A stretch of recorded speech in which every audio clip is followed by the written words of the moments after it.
Hey, it's Ted McGrath with Superstar Speaker Training, and in today's video, I want to talk to you about why speaking for free is more lucrative than actually getting paid to speak.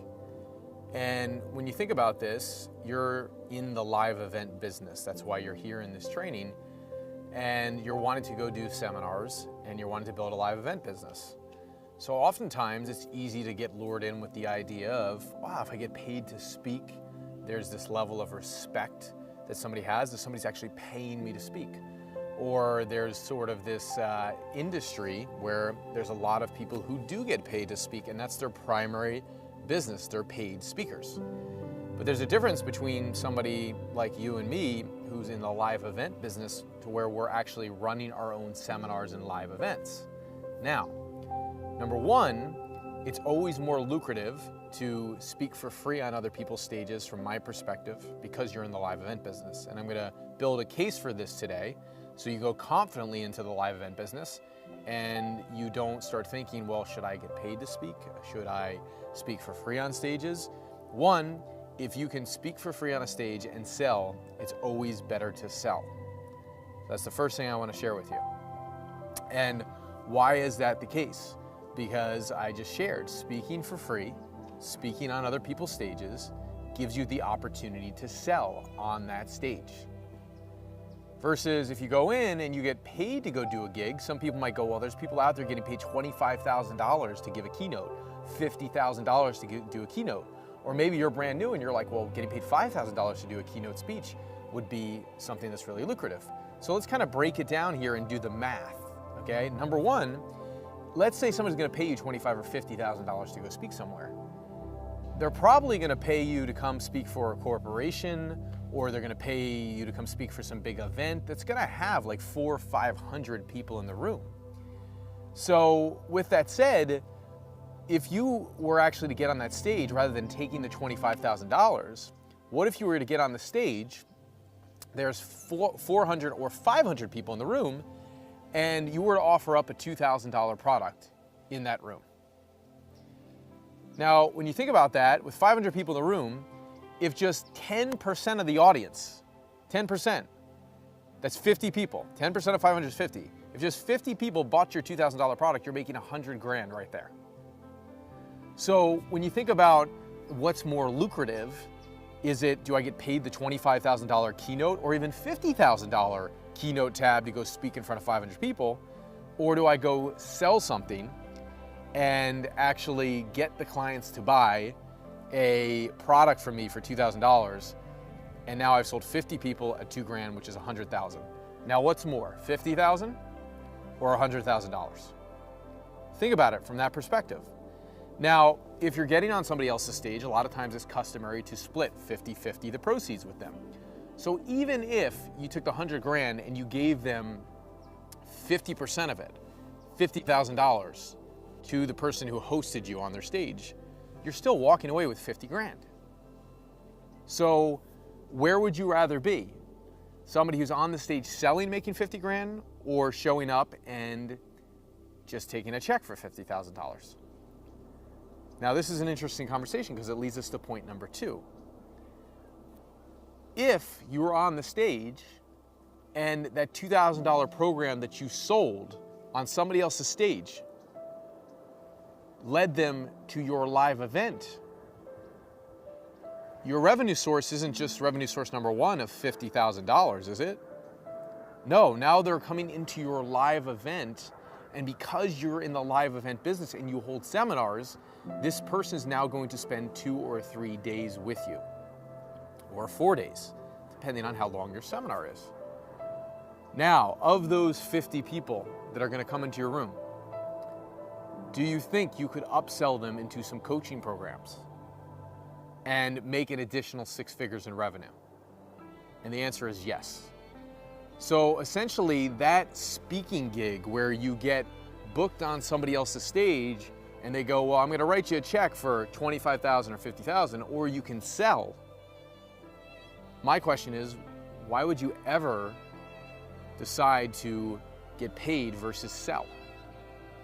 You wouldn't, unless there wasn't any other option, right? Unless they go, just you can't sell on my stage, take the $50,000 and you're happy, right? So why wouldn't I make the decision and just go, this makes a lot of sense. I'm just gonna sell on the stage and then sell them into my live event. And I have two revenue sources. One is the sale I make on the stage to sell the tickets to the live event. And two is getting them into my seminar room where I'm ultimately gonna upsell my coaching programs.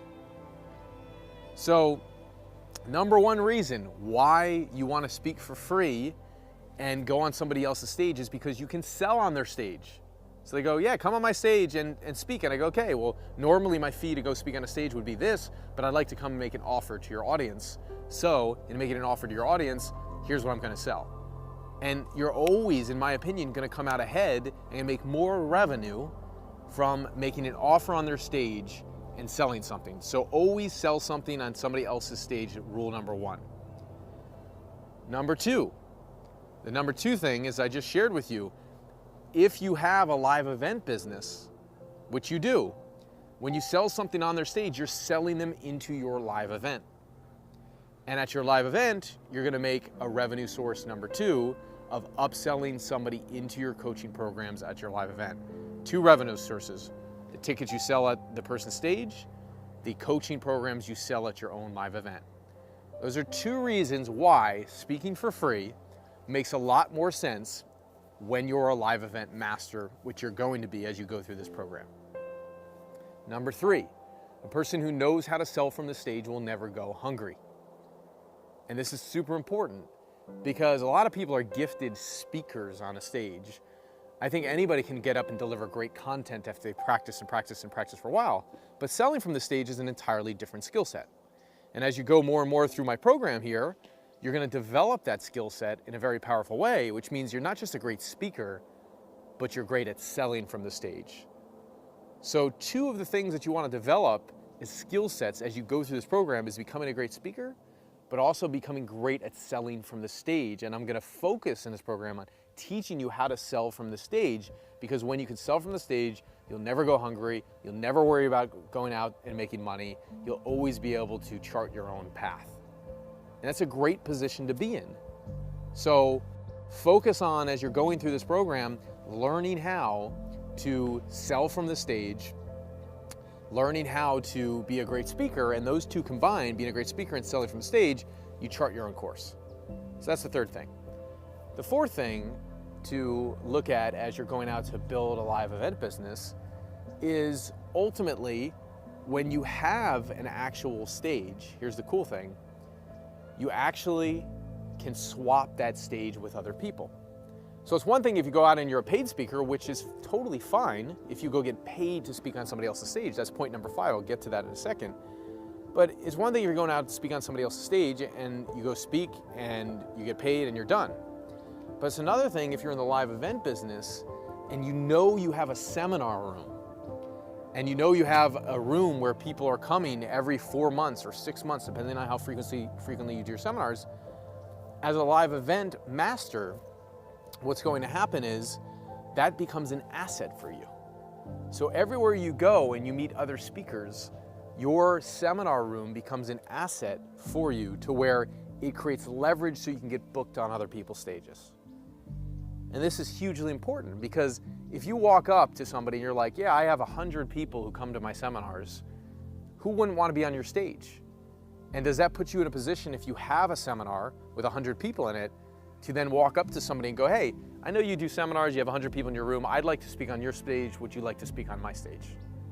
So all of a sudden, your seminar room, your live event business becomes another asset to get you booked on stages, which is a third revenue stream of using your asset to get booked on additional stages. Because if you don't have that asset, you just need to rely on your talent of being this great speaker and getting booked. But if you do have the asset of a live event business, you can rely on your live event and your seminar room as an asset that gets you booked rather than just relying on your talent of being a great speaker. So now you have two things. You have your talent of being a great speaker and you have the asset of being in the live event business that allows you now to get booked on more stages. You're starting to see why speaking for free, and when I say speaking for free, you're not speaking for free necessarily, you're getting paid based on results, on what you sell, on upsells you make in your coaching room. You're getting paid for all of this. So this is super powerful for you to look at this perspective of why building a live event business makes so much sense, because you have all these different revenue sources, because it's much more powerful than just getting booked to go get paid to speak on a stage. Now, number five reason. So what if you get booked on a stage and they don't want you to sell, but they're willing to pay you to be on that stage? Even if you get your fee to go speak on the stage, think about it from this perspective. Doesn't it make sense if somebody books you on a stage to go, great, I'm gonna speak in front of 100 people, I'm gonna speak in front of 200 people. When you're on that stage and you're getting paid to speak there, always, always, always have some gift that you can give away for free and tell people, hey, for this gift, all I need you to do is write down your email address on this form or text your email address to this number. And that way you're capturing all the email addresses of the people in the room, so you can do follow-up campaigns after you speak at that seminar and monetize that audience from there. So even when you get paid to speak on a stage, there's still other ways to monetize that audience. And then additionally, what if you got paid to speak on a stage and they didn't want you to sell anything because they're paying you, but you could make a gift, a free offer for booking free strategy sessions with that audience and give them a gift and say, hey, I enjoyed being here with you, you shared great content with them, and if you'd like a free strategy session with me or my team of coaches, just fill out this form and we'll get on the phone with you and coach you more deeply on how we can serve you. So even as a paid speaker that gets booked for a fee, there's additional ways to monetize the room. So I hope you can see by now that these 5 reasons I gave you are the reason why you're in the live event business and why you want to go on and build out your live events and your seminars. I hope this serves you, and I will see you very soon coming up in the next video.